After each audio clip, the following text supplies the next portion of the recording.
All right, welcome back to the channel. It's your boy Fanon, and in this video, we are answering a question, and that is, what does Turki Alalsheik have to pay Gervonta Davis to get Gervonta Davis to go over with him and fight Shakur Stevenson as they claim they would like to happen? I will tell you though, speaking to an industry expert and going off the numbers that have been paid, people are going to be very shocked about how expensive Gervonta Davis really would be to Turki Alalsheik. Let's talk about that in this video.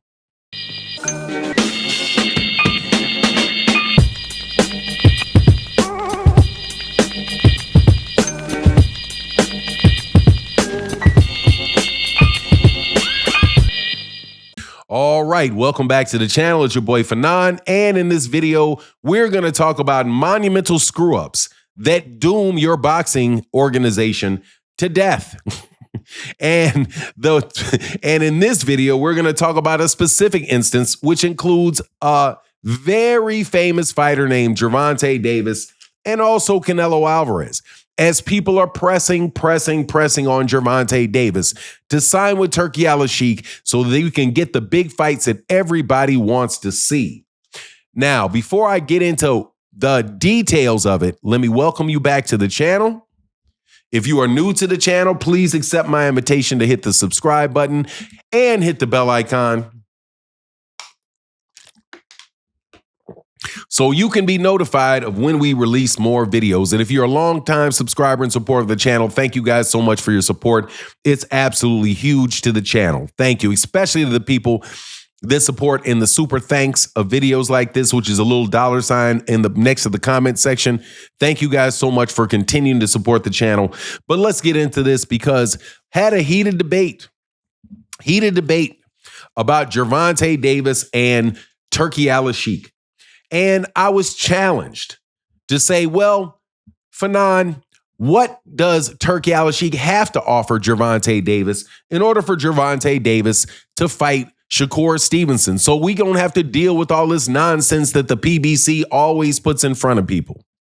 Well, I talked to an industry expert, but an industry expert on pay, on pay and negotiating deals, and how much people deserve for deals and how much money they will likely get.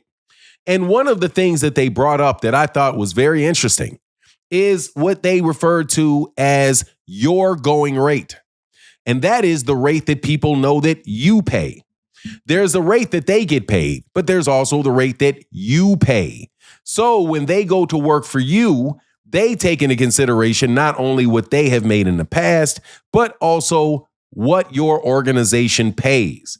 And as a result of that, Gervonta Davis' demand from Turki Alalsheik is somewhere around $250 million a fight. Let me repeat, $250 million for the Shakur Stevenson fight. Now, I asked, why would you say that number? And they said because of the numbers that Turki Alalsheik has paid other people in like circumstances.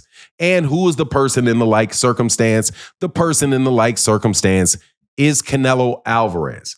Also, they threw in money that was being paid or rumored to have been paid to Tyson Fury in excess of $100 million. The fight with Canelo Alvarez and Terrence Crawford is rumored to have $300 million in purses. And that is just between Canelo Alvarez and Terrence Crawford.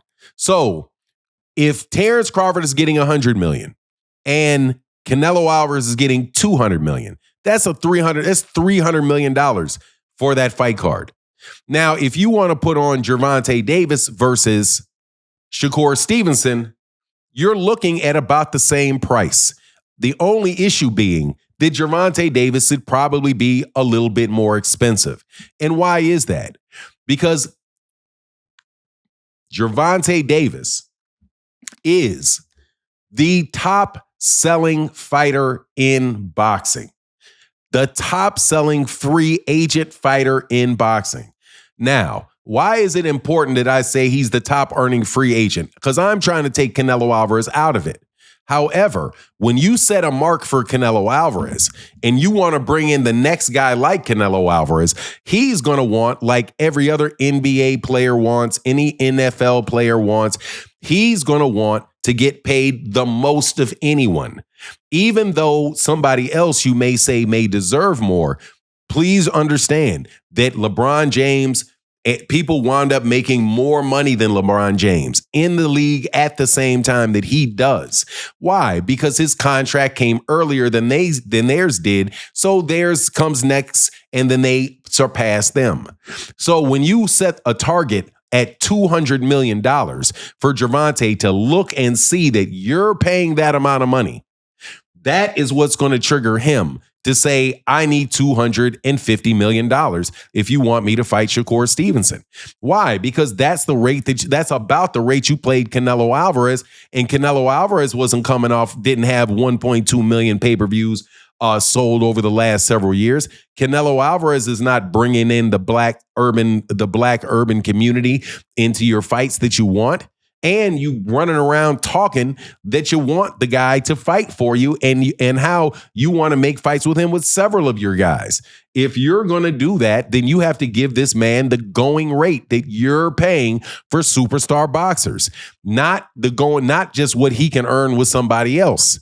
That's not going to do it, because he was going to say to him, look, man, you're not treating me right. Why are you going to try to give me a rate that you think is significantly less than you're giving him when I'm producing more than he is? And I have a suspicion that once you get over a certain dollar amount, that it can become a certain amount of ego to a guy. And the fact of the matter is, regardless of what people have said about Gervonta Davis has been making 8-figure paydays for over 4 years now. So unless he is just terrible with his money, he isn't necessarily have to fight to make money. And he's been saying that he only wants 2 more fights, but then he moved it to 4 after he got the draw with Lamont Peterson. But what are you going to do to inspire him to leave the people that he was already working with into a scenario that he's unfamiliar with? You're not going to get him by paying him less than you pay Terrence Crawford for doing it. And you're not going to get it for paying him less. You're not going to get it paying him less than you pay Canelo Alvarez for it. But whose fault is it? It's Turki Alalsheik's fault. But Turki Alalsheik knew eventually that this stuff was not going to pan out. But what is it going to do? It sets incredibly high expectations for salaries for people fighting on his cards. And if they don't get an incredibly high one, they're going to have an incredible amount. They're going to feel a large amount of disappointment. So that's what the going rate is going to be for Gervonta Davis for Turki Alalsheik, which is why you're probably never going to see him go over there, because Turki Alalsheik has got to get out of the business of losing ungodly amounts of money on all the fights that he has. But anyway, that's the answer that I was given. And I thought that was a fair answer, because he said, look, man, Turki Alalsheik is losing money regardless. So the only question is, how much money is he willing to lose on Canelo versus how much money is he willing to lose on Gervonta Davis? That's the only question. But that's going to run him somewhere upwards of $200 million. And these guys are not taking crypto coins. Anyway, that's my take on the matter. Please let me know what you think in the comment section. And with that, I'm out. Deuces.